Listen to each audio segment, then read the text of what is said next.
We are back on Fresh Outlook. Wall Street has bounced back of late, helped out by comments from analysts that the economy is back on track.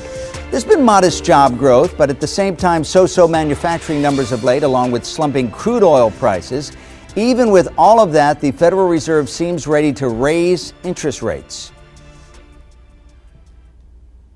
Following a 271,000-point gain in the October payroll report, Cleveland Fed President Loretta Mester said the U.S. economy can handle a hike in the interest rate, and the time to do it is now. Short-term interest rates have been near zero for 7 years, but now a majority of private forecasters polled by the Wall Street Journal do think the Fed will step up interest rates sooner rather than later, with sooner being December. U.S. Representative Brad Sherman, a California Democrat, said Federal Reserve Chair Janet Yellen should wait until spring to raise interest rates, citing a raise in rates now would be bad for the housing recovery. Yellen did acknowledge that a sharp rise in mortgage rates could have a negative effect on housing, but did also say we have a recovering economy. Employment is going up, income is going up, households are in better shape to form households.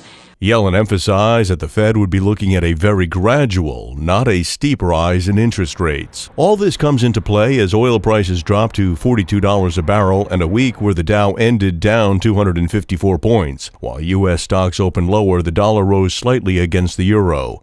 An increase in the cost of borrowing money also has some perks: higher returns from interest income and banks more willing to make loans. So what does it all mean? Sticking around for this segment is manufacturing expert and national and international businessman Lou Weiss. Also joining, and your yellow jacket. Also joining us is Jim McCarthy, our friend and the owner of Directional Wealth Management, and Tom LaVecchia. He is a branding expert from X Factor Media. Gentlemen, welcome. Thank All you. right, so let's discuss the economy. We saw a lot of ups and downs on Wall Street. Is this an indication that maybe people are not buying that the economy is getting better, and maybe they're seeing it when they go out in the street and there's not enough money in their wallet to buy everything they need? There's multiple sectors within the economy. The B2C world is improving. Retail is improving. Mm-hmm. Manufacturing is flat, and it's going to remain flat for a while. Well, you're in manufacturing. You have told me this many times that this is really what drives the economy in many ways. Absolutely. 20% of the GDP in this country is manufacturing, and that is equal to 10 of the major industrial countries in the world. So our 20% manufacturing sector, which appears small, is not. It represents 10 other industrial countries in the world. And when those numbers are flat, it says something. Yeah. Jim, what are your clients telling you when they come in to see you? Are they concerned or are they comfortable? Well, it sort of ebbs and flows, Frank. I mean, obviously in August and September there was a lot of concern. The markets were exceptionally volatile. Then August we had some better economic news and things seemed to be getting better and people were feeling a little bit more comfortable. And then in the last week or so, there's been a sort of a turn in commodity prices, some lingering concerns over China's economy, and then we had some soft retail sales numbers, although that sort of masked some things. I mean, the baseline was flat, and that's what I think troubled the market. But some of the segments were great. I mean, like restaurants were up 5%. Right. Auto sales are still pretty strong. So I think there's, as Lou said, there's parts of the economy that are doing okay and parts that aren't.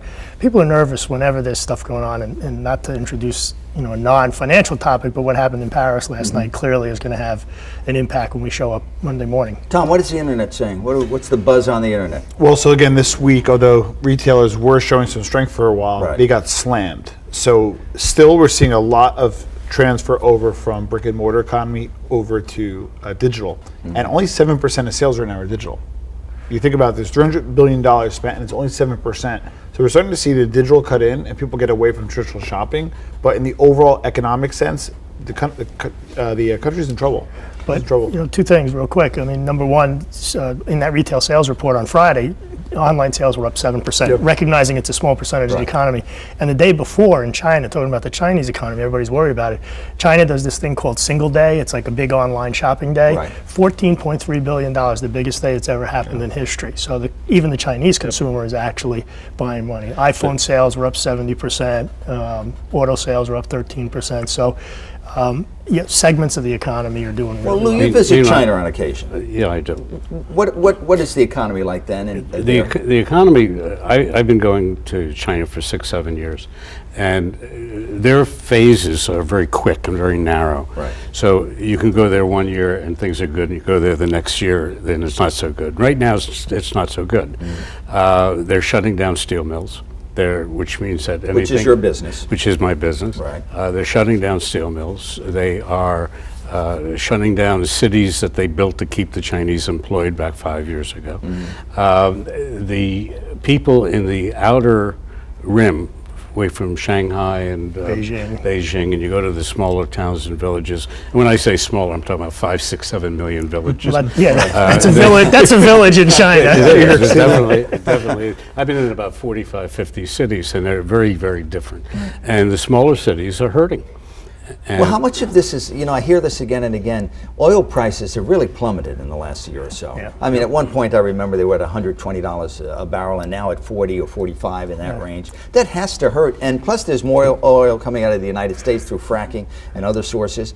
So is that still, well, maybe I'll ask Jim, is that an indication of how the economy is doing, how we're doing with regard to oil worldwide? Well, that's a concern. I mean, China's an oil importer. Right. We're actually net neutral right now as far as the country goes. We're not importing or exporting, really. So China is getting a big benefit. The Chinese economy is getting a big benefit from lower energy inputs.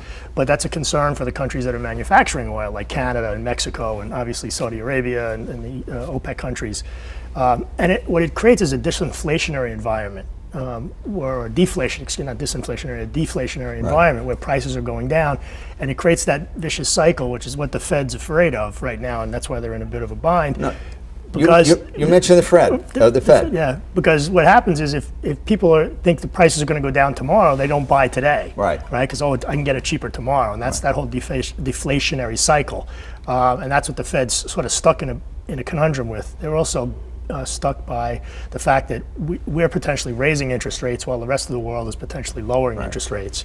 So they're really in a But tough I've been spot. hearing since the first of the year that 2015 was going to be the year where the Fed would bite the bullet and raise interest rates. Now here we are at the end of the year, and again the chatter has begun. Well, December, it was definitely September. It was definitely in June. Now it's definitely in December. Well, here's the problem. The beginning of the year, we're back into September of 14.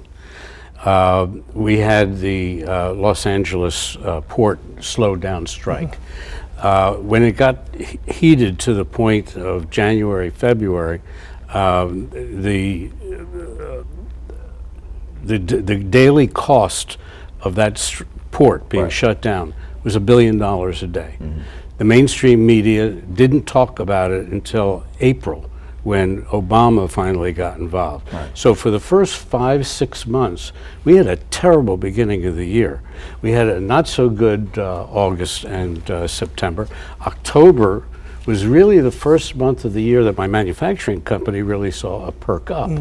And because we're a base industry, the fact that it's picking up in October, my personal feeling is that I think it's a mistake if they raise it in December. I think they should wait for the February meeting. Well, Tom, also the U.S. has gotten used to 7 years of rock bottom interest rates, and I think it's almost like cotton candy for everybody on Wall Street. They're loving it, and there's a sugar high. It's an adrenaline. And now all of a sudden, we may raise interest rates, and they're like, well, we got used to this. Where do you go with that? Well, so here's the thing. I don't think they're going to raise interest rates in December this year at all. Although They can't. a lot the of economy analysts sucks. are saying Economy's they bad. are.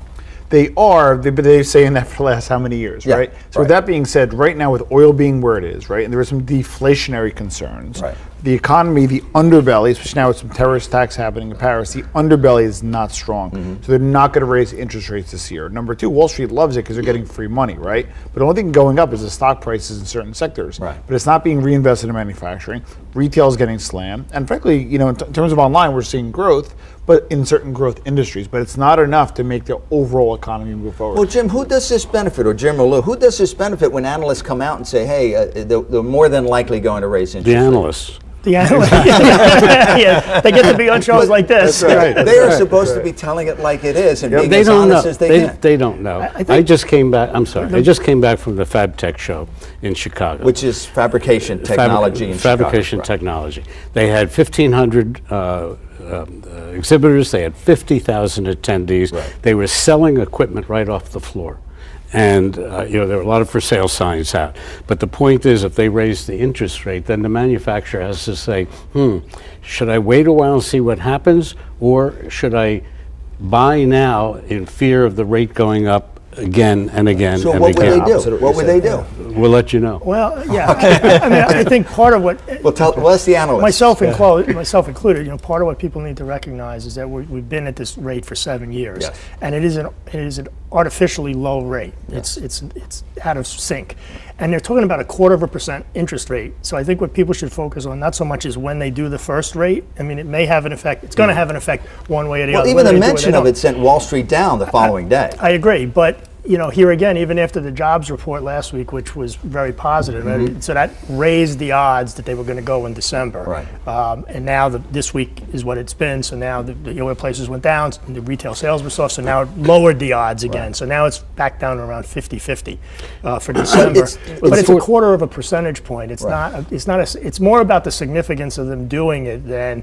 I think what's more important from my perspective as a financial planner for my clients is the trajectory of those rates and how frequently they do it. So if they do a 1/4 point in December and then they wait till 6 months or they do 1 or 2 raises next year or maybe not even any, that's not going to be that But that's material. what they've been saying. It's going to be gradual Right, when they that's do exactly it. what they've been saying. But again, they don't have a lot of credibility in the marketplace because they keep saying, we're going to do it, and then they don't do it, and we're going to do it, and we don't do it. So now when they say, we're going to do it slow, who's to believe Well, it? I think that the economists are saying that we're going to have a 3% GDP for this year.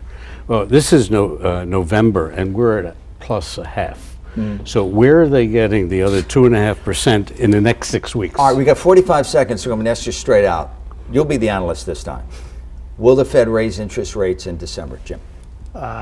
Too soon to tell. I think they'll wait till the very last minute. I hate to punt on You got to give that me a yes or no here. Okay. I'm going to say yes. Absolutely not. You say no. Double, absolutely not. All right, so we have 2 no's against. We'll have to see, of course, and we'll know. I guess we'll check with the analyst.